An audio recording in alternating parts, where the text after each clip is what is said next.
And welcome back to another Film Geek movie spotlight, but more importantly, welcome back to the Film Geek Halloween Special, where I honor the masters of horror. This year's theme is Stephen King, and keeping with it, I am talking about today's movie, 1993's The Dark Half.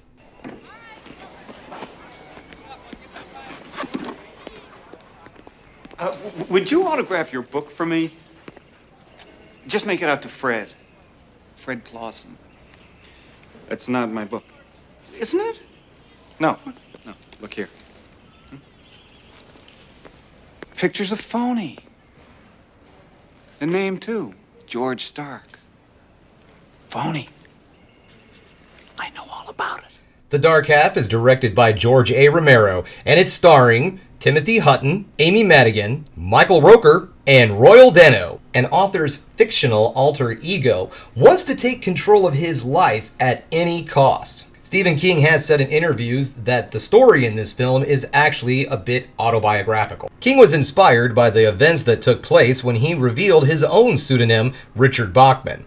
The book also is the last book King wrote before he became completely sober. King's desire to become sober, but still dealing with his addiction, is reflected in the book with the dual personality theme. The horror film, however, just touches the surface on the addiction theme, going for more of an occult slasher vibe. The Dark Half was released April 23, 1993, and it only grossed about $10.6 million on a $15 million budget. And the film fared okay with critics. It's currently sitting on Rotten Tomatoes at a 59%. So what do I like about this movie? Well, first off, I really love the idea of a split personality. This is something that I've always enjoyed in films, books, and so on. It dates back to the first time I ever saw the film Jekyll and Hyde, way back then in the old days. Anyways, I've always enjoyed the whole idea of how we as people can take these issues and our emotions and just suppress them and put them in this little box. And at some point, if we don't deal with those issues, they can easily come out in a completely different personality, and how we cannot even be aware that this personality exists. Now, this film, as I said, it does dive into more of an addiction type factor, although it doesn't really dive deep into that idea of addiction. They kind of glaze over it. But I do like the idea of the whole split personality thing.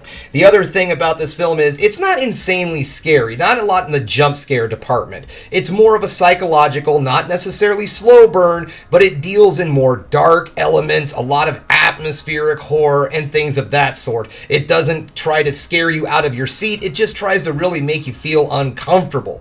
There is a decent level of gore in this film, and the special effects are also quite good and hold up pretty dang good today. And a lot of that probably has to do with the fact that the sparrows, well, they're not sparrows actually, but the birds that are used in this film are birds. It does not rely on cheapness. They use hundreds of birds to make this film, and I'm sure some of them are digitally created, but most of them are real, and it really gives, of course, that sense of realness and solidity that I like, and it does help the film keep a timeless look to it. The film is also very well shot. George Romero has a very good eye when it comes to the camera, and it still reflects in this film. A lot of cool angles, a lot of cool shots, things of that sort, and of course the use of really good practical effects. The end of this film is very satisfying if you're a practical effects person or just a special effects person in general. So look forward to that. So if you're curious and you want to check out The Dark Half, well, good news if you are a subscriber of HBO Max, because you can currently find it streaming.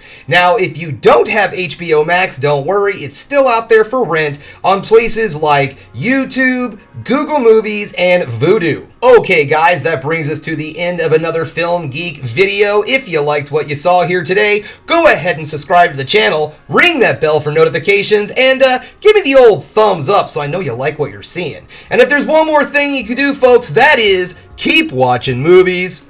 You know I'm gonna.